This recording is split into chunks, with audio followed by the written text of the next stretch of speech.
Commander Vethros stood on the bridge of his great warship and watched the blue planet grow larger through the viewing window. Earth. Such a small world. Such a weak civilization. He had conquered dozens of planets before this one, and he knew this would be easy. The Dominion of Kael'Roth had ruled this part of the galaxy for 12,000 years. They had ships that could crack planets in half.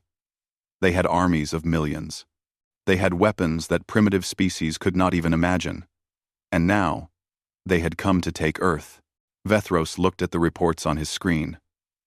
The humans still burned dead plants for energy. They still fought wars against each other over lines drawn on maps. They had only touched their own moon a few times. They were children playing with stones, while the Dominion held the fire of stars. Send the message, Vethros ordered his communications officer. The message went out to every radio, every television, every phone on Earth. It was simple. Surrender now. Give us your planet. Give us your people. Give us everything. You have 48 hours to agree. If you refuse, you will burn. Vethros waited. He expected panic. He expected world leaders begging for mercy. He expected humans to turn against each other, to offer their neighbors in exchange for their own survival. This was what always happened. Every species broke when they saw the Dominion fleet darken their sky. But the humans did something strange. They laughed. The communications officer looked confused. Commander, we are receiving thousands of transmissions from the surface. They appear to be jokes. They are making fun of us. Vethros walked over to the screen. He saw images of his ships with silly faces drawn on them. He saw humans pretending to be aliens and falling over. He saw words he did not understand. But the meaning was clear. The humans were not afraid. They thought this was funny. They do not understand, Vethros said. Show them. He gave the order. 17 great cities burned in less than an hour. New York, London, Tokyo, Beijing, Moscow. Millions died in columns of fire that reached up to touch the sky. The Dominion weapons turned stone and steel into glass, turned rivers into steam, turned people into shadows burned onto walls. Now they will beg, Vethros thought. Now they will understand. But the transmissions from Earth did not change. The jokes stopped, yes. But there was no begging. No surrender. Instead, there was silence. And then, slowly, there was something else. A sound that Vethros had heard before on other worlds, but never quite like this. It was the sound of humans getting angry. Deep beneath a mountain in North America, a group of people sat in a room with no windows.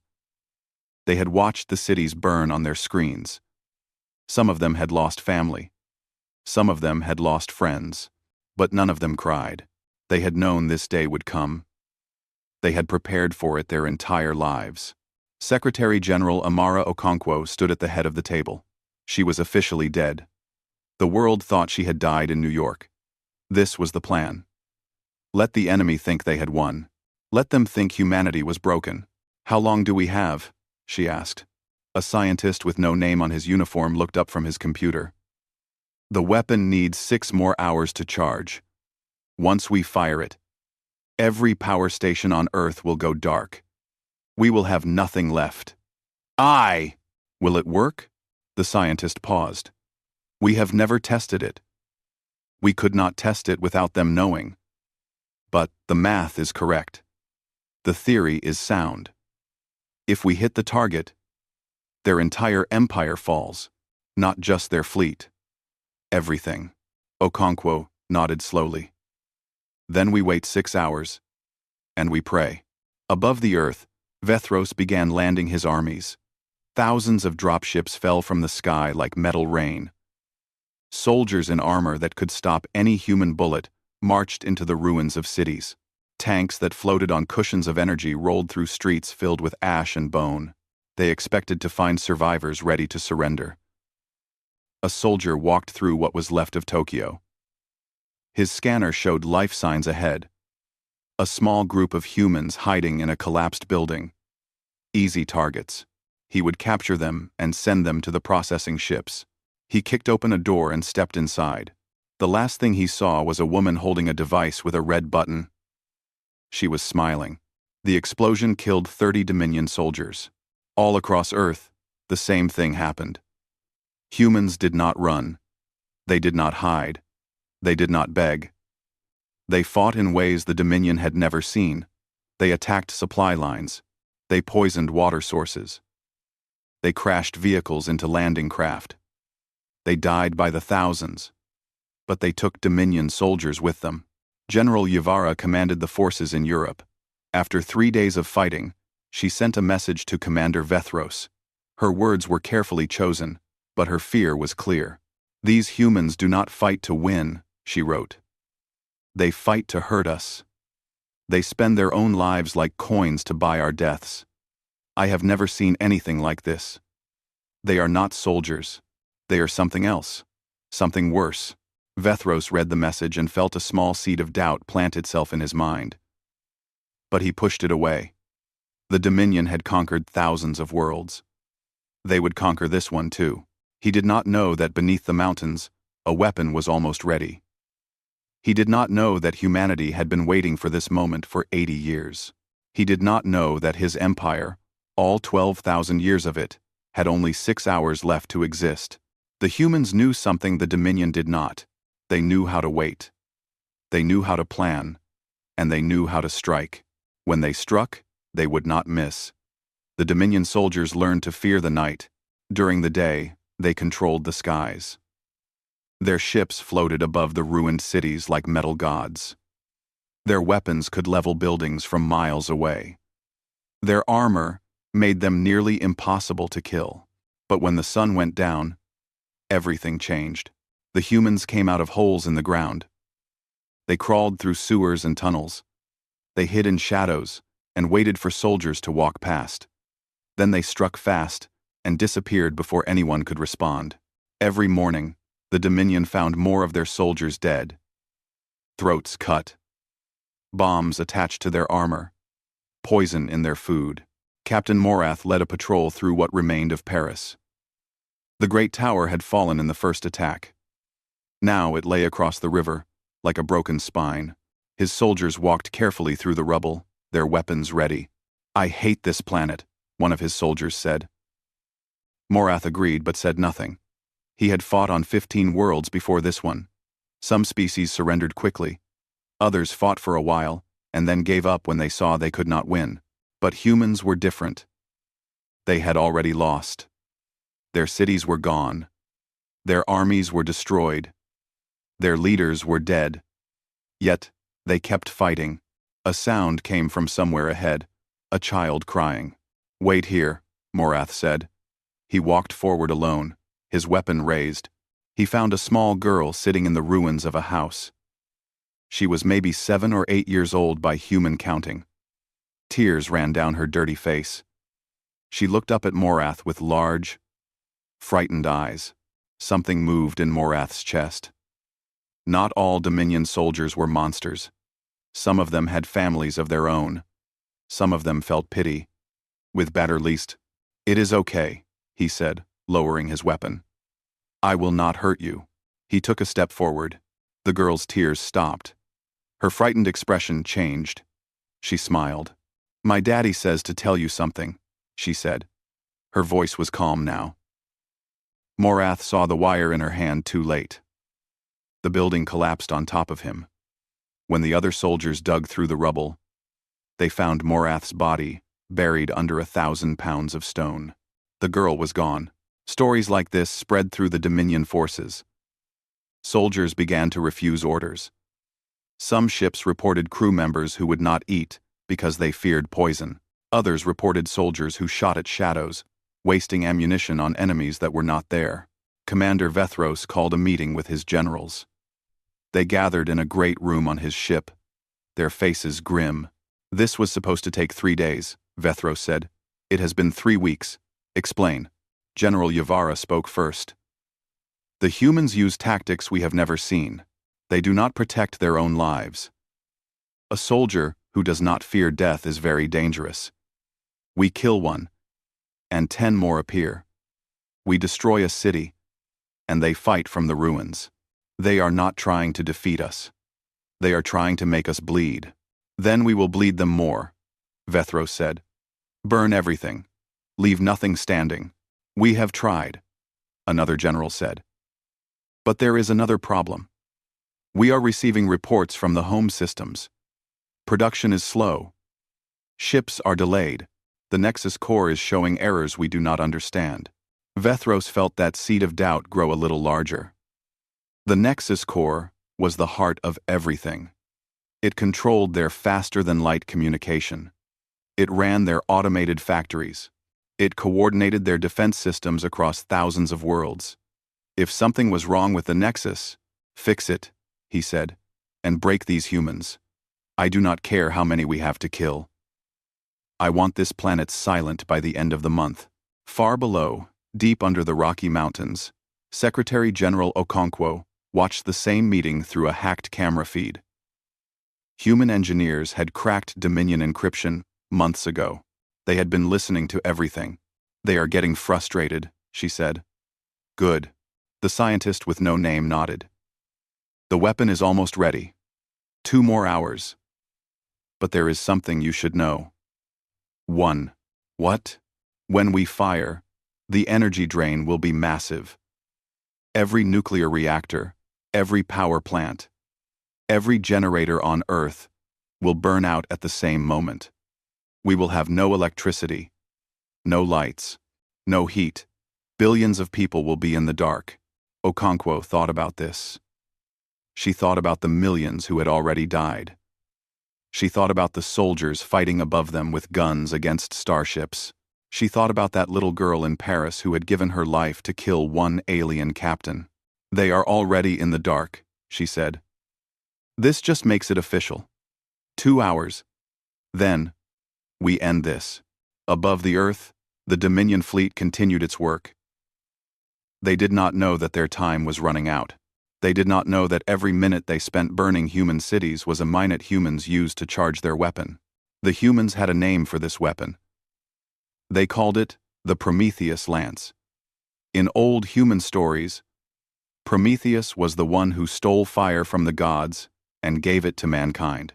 Now mankind would use that fire to burn the gods themselves. In bunkers around the world, soldiers and civilians waited.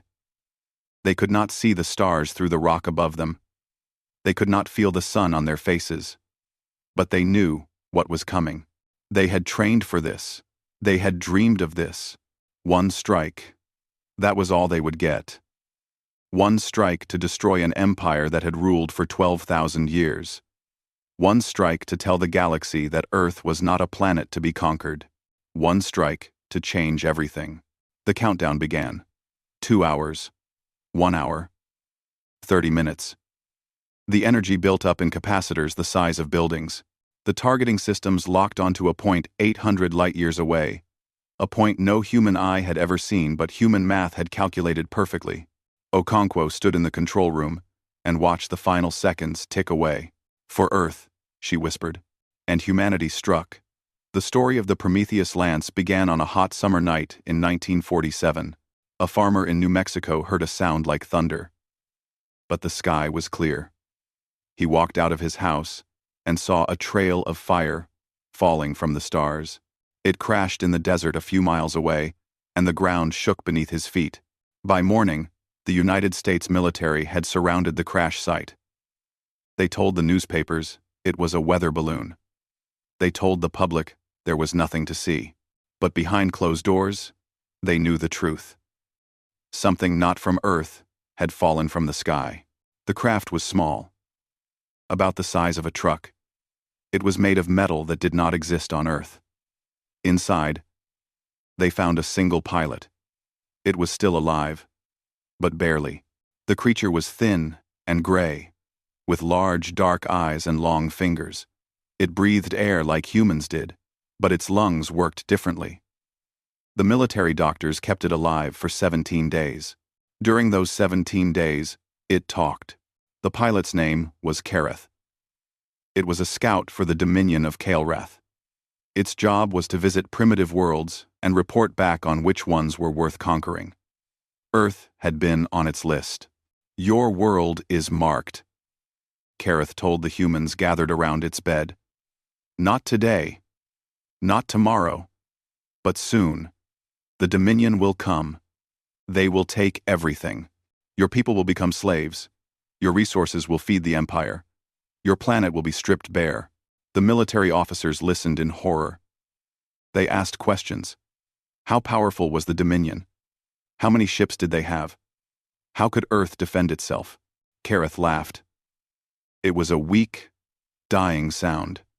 "You cannot defend yourself. The Dominion has conquered 4,000 worlds. They have weapons that can crack planets like eggs. Your guns and bombs are toys to them. You will fall like all the others." But then Kareth said something that changed everything. "There is only one way to stop them." The scout whispered. "The Nexus Core. Everything depends on it. Communications, transportation, defense systems, automated armies. Without the Nexus, the Dominion is nothing. Just scattered worlds with no way to reach each other. But no one has ever attacked the Nexus. It is too far away, too well protected, impossible to reach." Kareth died 3 hours later. But its words lived on. The humans studied the crashed ship for years. They did not understand most of it. The engines used principles they could not even name. The power source was a mystery. But one piece of technology made sense. It was a communication device that worked through something the scientists called quantum entanglement. Information could travel instantly across any distance. Not at the speed of light. Instantly. A young physicist named Dr. Elena Vasquez had an idea. If information could travel instantly through quantum entanglement, what else could travel? Energy? Destruction? She spent 40 years working on the problem. She never married. She never had children. She gave her entire life to one goal: building a weapon that could strike anywhere in the universe without crossing the space in between. By 1987, she had the theory. By 2005, she had the design. By 2020, the weapon was built. The Prometheus Lance was hidden in a facility under the Rocky Mountains. It looked like nothing special from outside, just another military bunker. But inside, there was a machine that could reach across 800 light-years and deliver enough energy to destroy a moon. There was only one problem. They could never test it. If they fired the weapon, the Dominion would detect the energy signature. They would know Earth had something dangerous. They would come immediately, before humanity was ready. So the weapon sat in silence, waiting for the day it would be needed. Dr. Vasquez died in 2019. She never saw her weapon fire. But she left behind detailed instructions and a letter to whoever would use it. "I have given you a spear that can kill gods," she wrote. "Use it wisely. Use it once. And do not miss." Secretary General Okonkwo kept that letter in her pocket during the invasion. She read it every night before she slept. Sometimes she wondered what Dr. Vasquez would think if she could see Earth now. Cities burning. Millions dead. She thought the doctor would say the same thing she always said. "Fire the weapon. End this." The Prometheus Lance required more power than humanity had ever used at one moment. Every nuclear reactor on Earth would feed it. Every power plant, every generator, every battery. The energy would flow through cables as thick as highways into a machine that would turn it into something else. Something that could cross dimensions. When the weapon fired, the beam would not travel through normal space. It would punch through reality itself, appearing at its target in the same instant it left Earth, 800 light-years in less than a second. The Nexus core would not even have time to detect the attack before it was gone. At least, that was the theory. No one knew for certain if it would work. In the final hour before the weapon fired, Okonkwo gathered her closest advisors. They stood in the control room, surrounded by screens showing data they barely understood.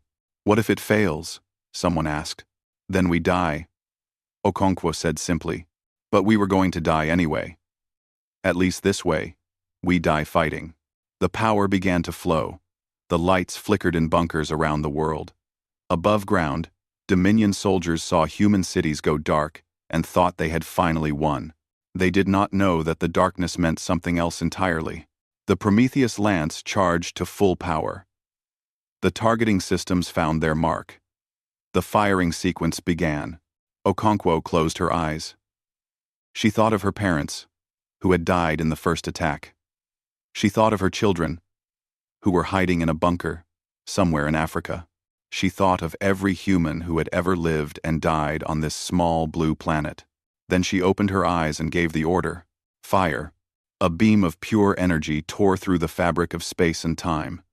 It crossed 800 light-years in a heartbeat.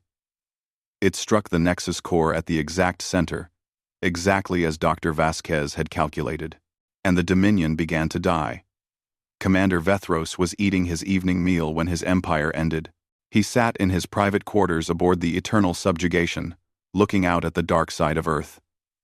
The cities below had finally gone silent. No more lights. No more resistance. The humans had run out of power at last. Soon, they would run out of hope. He lifted a piece of food to his mouth. He never finished eating it. Every alarm on his ship screamed at once. Red lights flashed. Crew members shouted. Vethros dropped his food and ran to the bridge, his heart's pounding in his chest. "Report," he demanded. "What is happening?" His communications officer was pale. His hands were shaking. "Commander, the Nexus core. It is gone." Vethros did not understand. "Gone? What do you mean gone?" "Run a diagnostic. Check the connection." I have checked 17 times. The Nexus core is not responding because it no longer exists. Something destroyed it. Completely. There is nothing left but debris and radiation." For a long moment, Vethros could not speak. The Nexus core was the heart of the Dominion. It was the size of a small moon. It had defense systems that could stop entire fleets. It had existed for 10,000 years. How could it simply be gone? "That is impossible," he said. "Nothing can destroy the Nexus. Nothing." But the evidence was everywhere. His screens showed chaos spreading across the Empire. Ships lost contact with their bases. Automated factories stopped producing. Defense grids went dark on 100 worlds. The gates that allowed faster-than-light travel stopped responding. The Dominion was not just wounded. It was dying. "How?" Vethros whispered. "How did they do this?" No one could answer him. On Earth, Secretary General Okonkwo stood in a control room that had gone completely dark. The weapon had drained every bit of power on the planet. Emergency lights flickered from battery reserves. Somewhere above them, billions of people were sitting in darkness, not knowing if they would live or die. "Did it work?" someone asked. The scientist with no name was checking his instruments by flashlight. "The beam reached its target. We detected the quantum collapse. Beyond that, we have no way to know. We will not know for certain until we see what happens to their fleet." They waited. Minutes passed like hours. Okonkwo stood perfectly still, her hands folded behind her back. She had done everything she could. Now the universe would decide if it was enough. Then the radio crackled to life. "This is Captain Rodriguez of the California Resistance," a voice said. "We are seeing something strange. The alien ships, they are falling." More reports came in from around the world. Dominion ships were losing power. They drifted out of formation, their engines dead. Some crashed into mountains and oceans. Others floated helplessly, their weapons silent, their crews trapped inside metal coffins. The Prometheus lance had worked. Commander Vethros watched his fleet die around him. The Eternal Subjugation still had power from its own reactors, but most of his ships were connected to the Nexus network. Without the Nexus, their automated systems failed.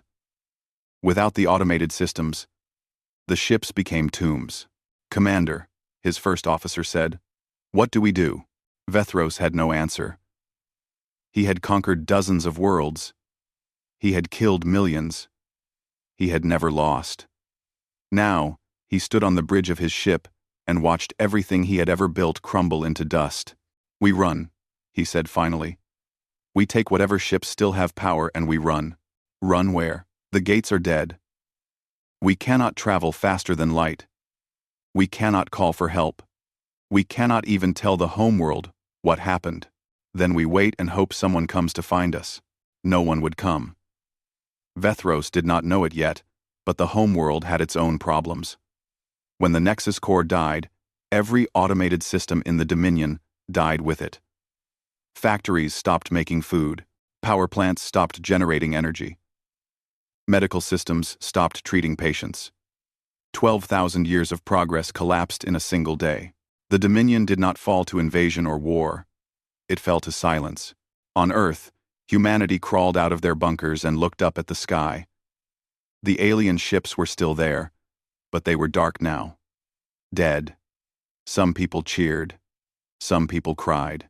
Some people fell to their knees and thanked whatever gods they believed in.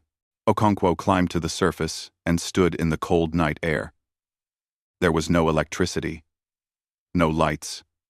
No heat. The world was darker than it had been in centuries, but she could see the stars clearly for the first time in her life. "We did it," she said to no one in particular. "We actually did it." The next months were hard. Without power, civilization struggled to survive. Millions died from cold and hunger. But humans were good at surviving. They burned wood for heat. They grew food without machines. They rebuilt, slowly, piece by piece. The alien ships in orbit became useful eventually. Salvage teams flew rockets up to them and stripped them for parts. Human scientists studied Dominion technology and began to understand it. Within a year, they had restored power to half the planet. Within 5 years, they had built their first starship. Commander Vethros was captured during a salvage operation. He was the highest-ranking Dominion officer still alive in the solar system. The humans could have killed him. Many wanted to. But Okonkwo made a different choice. "He will live," she declared. "He will see what we build. He will tell his story to anyone who will listen. The galaxy needs to know what happened here. They need to know what humans are capable of." Vethros spent the rest of his life on Earth. He was treated well. He was given food and shelter and books to read. Sometimes, human children would visit him and ask questions about the stars. He always told them the same thing. "Your people did something no one thought possible. You destroyed an empire with a single strike. The galaxy will never forget.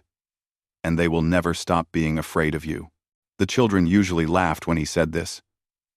They did not feel scary. They felt like normal children. But Vethros knew the truth. Normal was the most terrifying thing of all. 30 years after the invasion, humanity reached the stars. The first human starship was called the New Dawn. It was built from pieces of Dominion technology and human engineering. It was not beautiful. It was not elegant. It looked like something made by people who were still learning. But it worked. And that was enough. Captain Sarah Chen stood on the bridge as the ship left Earth's orbit. She was the daughter of a man who had died in the first attack on Beijing. She had grown up in bunkers, eating recycled food and dreaming of the sky. Now, she was the first human to travel between stars. "Set course for the nearest Dominion system," she ordered. "Let us see what is left." What they found broke their hearts. The Dominion had ruled 4,200 star systems. Without the Nexus Core, those systems had become islands in an ocean too wide to cross. Worlds that depended on imported food starved. Worlds that depended on automated medicine watched their sick die without treatment. Worlds that had forgotten how to survive without machines simply stopped surviving. The first planet the New Dawn visited was called Vareth Prime. It had once been home to 3 billion people. Now it was a graveyard. Empty cities stood silent under an orange sky. Bodies lay in the streets, preserved by the cold, thin air. The power had failed 20 years ago, and no one had known how to fix it. Captain Chen walked through those empty streets and felt something she did not expect. Not triumph, not satisfaction. Sadness. These people had been their enemies. Yes, but they had also been living beings with families and dreams and fears. Now they were dust. "We did this," she said quietly. Her first officer nodded. "Yes, we did." They stood in silence for a long time. Then Chen straightened her shoulders and returned to her ship. There was more to see, more to understand. Not every world had died. Some had survived. Species that had been conquered by the Dominion for thousands of years suddenly found themselves free. They did not know what had happened at first. They only knew that one day, their masters stopped giving orders. The Katrani were one such species. They had been slaves for 600 years. When the Dominion fell, they rose up and took control of their world. They were building a new civilization when the new dawn appeared in their sky. The Katrani were afraid at first. Another invasion? Another empire? But the humans came with open hands instead of weapons. They explained what had happened. They explained who they were. The Katrani leader, an old female named Morath, listened to the entire story. When Captain Chen finished, Morath was silent for a long moment. "You destroyed the Dominion," Morath said slowly. 4,000 worlds. Trillions of lives. Because they attacked your single planet. "Yes. And you feel guilt for this?" Chen thought about the question. "Some of us do. We defended our home. We had no choice. But we did not want to destroy so much. We just wanted to survive." Morath made a sound that might have been a laugh. "Your species is strange, human. You have the power to end empires, and you weep for your enemies. Perhaps that is why you are so dangerous. You are not evil. Evil is easy to understand. You are something else." The Katrani became humanity's first allies. Others followed. Word spread across the galaxy about the species from the third planet of Sol. They had killed an empire with a single blow. Different species reacted differently. Some wanted to be friends. They sent messages of peace and offers of trade. Some wanted to hide. They looked at Earth and saw a threat greater than the Dominion had ever been. A few wanted revenge for worlds that had died when the Nexus fell. Those few learned a hard lesson. A fleet of ships from a species called the Vorath attacked Earth 15 years after the New Dawn's first voyage. They blamed humanity for the death of their homeworld. They wanted blood. They got something else. The Prometheus lance had burned out when it fired. But human scientists had not been idle. They had built new weapons. Better weapons. The Vorath fleet lasted less than an hour. After that, the revenge attacks stopped. The message was clear. Humanity did not want war. But if war came to them, they would finish it. Commander Vethros watched these events from his home on Earth. He was old now, his scales fading to gray, his movements slow and careful. But his mind was still sharp. He spent his days writing, recording everything he remembered about the Dominion and its fall. A young human journalist came to interview him one day. She wanted to understand what the galaxy thought of humanity. "They are afraid," Vethros told her. "Not because you are cruel. The Dominion was cruel, and no one feared them like this. They are afraid because you are unpredictable. You make jokes while death comes for you. You sacrifice yourselves for strangers. You destroy empires and then cry for the dead. The galaxy does not understand you. What cannot be understood cannot be controlled." "Is that a bad thing?" the journalist asked. Vethros thought about this for a long time. "I do not know. But I know this. Before your people, I had never seen true strength. I thought strength was ships and weapons and armies. I was wrong. Strength is what you showed us. The ability to lose everything and still fight. The ability to strike once and mean it. The ability to win and still feel sorrow for your victory." He died 3 days later, peacefully in his sleep. At his request, he was buried on Earth, in a garden that overlooked the Pacific Ocean. Humans came to his funeral. So did representatives from 12 different alien species. His book was published 6 months after his death. It became the most widely read text in the galaxy. Every species that could read downloaded a copy. The title was simple but perfect. We were warned. We did not listen. On the spot where the first Dominion bombs had fallen, humanity built a memorial. It was a simple structure of stone and light. 12 words were carved into its surface, words that became famous across 1,000 worlds. The words read, "They struck our home. We struck back. We do not miss." Visitors came from every corner of the galaxy to see those words. Some came out of curiosity. Some came out of respect. Some came to remind themselves never to make the same mistake the Dominion had made, because the galaxy had learned a lesson. Earth was not a prize to be taken. Humanity was not a species to be conquered. They were small and young and strange, but they were also something else. They were final, and that was enough to keep the peace for a very long time. Centuries later, when humanity had spread across the stars and built wonders that the Dominion could never have imagined, children still learned the story of the invasion. They learned about Commander Vethros and Secretary General Okonkwo. They learned about Dr. Vasquez and her impossible weapon. They learned about the soldiers who died fighting with stones against starships. And they learned the most important lesson of all. When someone comes to take your home, you do not negotiate. You do not beg. You do not surrender. You strike once, and you make it count.